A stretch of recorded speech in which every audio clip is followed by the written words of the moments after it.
with one-to-one interviews.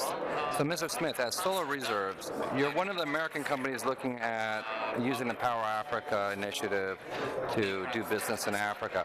How successful do you think you'll be? I mean, well, we've already been pretty successful in our activities in South Africa. We've built a number of projects down there already, and we've just got an award for another project in South Africa, a concentrated solar power project with energy storage.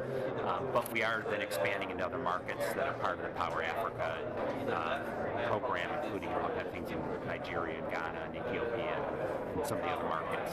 So, but it's certainly a challenging market. We've had some good success in South Africa, and we're looking to utilize that success to expand into other markets. So how about North Africa, Algeria, Tunisia? There's a huge demand for renewables. We're seeing good growth, a lot of international players. We're looking at those markets. We've looked at some things in Morocco, and so we're looking at some of those markets. I mean, we're going into some of those areas fairly cautiously, but there's good opportunities out there. I mean, the thing that people forget is in Africa, renewable energy, you're a major renewable energy player, solar. That's where it makes economic sense. It's feasible. It makes cost. While in the West, Europe, and the U.S., maybe not so much. Yeah, I mean, a lot of the power generation there is diesel-fired, and even with lower oil prices, it's still much more cost-effective to utilize solar as opposed to burning oil. So that's the economics are very attractive for solar in those markets. And how large is SolarReserve? Just to give us an idea of size for somebody like a Tunisian energy minister. How large are you? We're kind of a medium-sized company. I mean, we've got about $2 billion of projects in construction and operation, but it's actually a relatively small group. And we've got a strong investment base behind us, and then we've got a technology that's SolarReserve developed, which includes energy storage.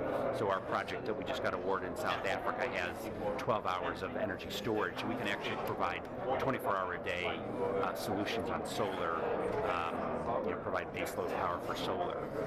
But we've got a strong investment base, and so we're able to do large projects. Okay, one of the ways that we're seeing the best way to development in these new developing markets is through M&A. Would you be considering doing a merger and acquisition deal to enter the market, maybe acquire a Tunisian or maybe Mozambique or South African firm? We do look at M&A activities. So we wouldn't look at huge company acquisitions, but we'll look if it's a smaller development company or project by project acquisitions. If somebody has an advanced project in development and they can't get it over the finish line, we can come in and acquire the project and put the development funding behind it to push it into construction. So we do look at M&A activities from time to time. Okay, thank you, sir. Thank you. My pleasure.